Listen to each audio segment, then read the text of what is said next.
Now listen carefully and answer questions 31 to 40.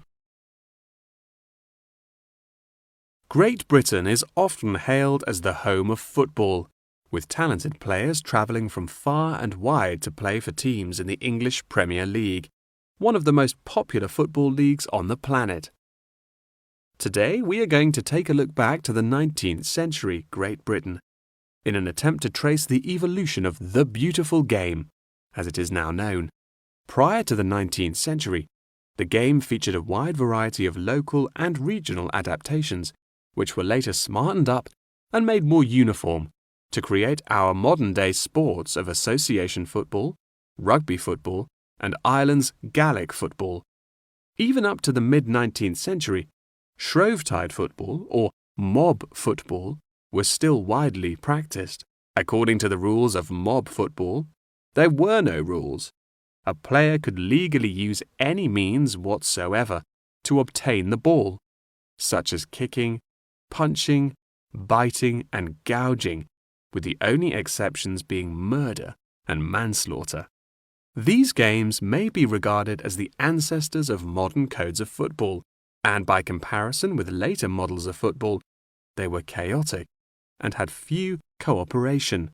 Towards the latter end of the 19th century and moving into the early part of the 20th century, however, there appeared a newfound emphasis on moral values in football. Perhaps a more modern example of this can be seen in John Terry's suspension as England captain, following reports of his infidelity to his wife. Furthermore, as mob football died away, there grew a greater concern for players' health and general well-being, with many clubs affording their top players access to frequent medical checkups and treatment.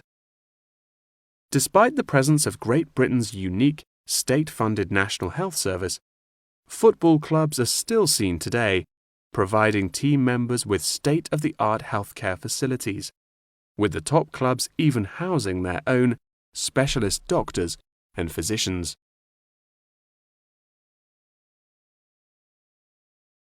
Today, football is a key feature of school children's day-to-day education, particularly for boys. With the help of football associations, all schools in the UK are boasting their own football teams.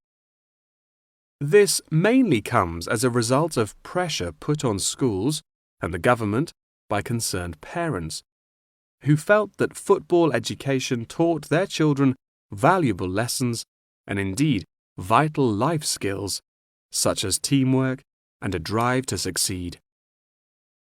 Nowadays, many of the UK's top football clubs provide training facilities and outreach programs in an attempt to educate the nation's aspiring youths. As I previously mentioned, it was only during the 19th century that football in its uniform concept truly began to emerge, with footballers previously playing according to their own versions of the rules. However, it was not until the early 20th century that different players actually began to play according to these standardized rules. Prior to the 19th century, football was played by all the major English public schools, including the likes of Eton College, Winchester College, and Harrow. In 1848, there was a meeting at Cambridge University in an attempt to lay down the laws of football. Present at the meeting were representatives of each of these major public schools, whom each brought a copy of the rules enforced by their own individual school's rules of football. The result of the meeting was what is now known as the Cambridge Rules, thereby uniting the rules from across the country into one simple document. However, the Cambridge Rules were not liked by all, and a new set of rules, Thring's Rules, compounded in the book The Simplest Game, became commonplace among dissenters. Across the country, improvements in infrastructure and public transport had a knock-on effect of dramatically increasing attendance to football games. Football quickly became a social event where spectators would meet friends, drink tea, and chat about the good old days. As football became more and more popular, it was decided that more money should be invested in maintaining the quality of pitches, amongst other things, and there was even talk of installing seating for spectators. However, the question of who was to foot the bill quickly became a divisive issue, with many believing that the government should fund football's development as a national sport. But in the end, the onus fell upon Britain's local and regional football clubs for the funding and development of the Football Association. They became responsible for the upkeep of football grounds, began to pay their best players a small salary, and organised competitions against other local and regional teams. And there began England's Football Association, or the FA, as we know it in its current form, the governing body of football in England.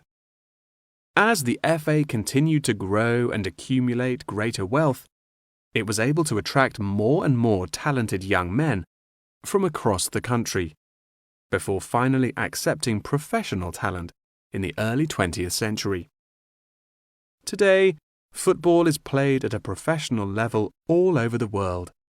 Millions of people regularly go to football stadiums to follow their favourite teams, while billions more watch the game on television or on the internet. That is the end of section 4. You now have half a minute to check your answers.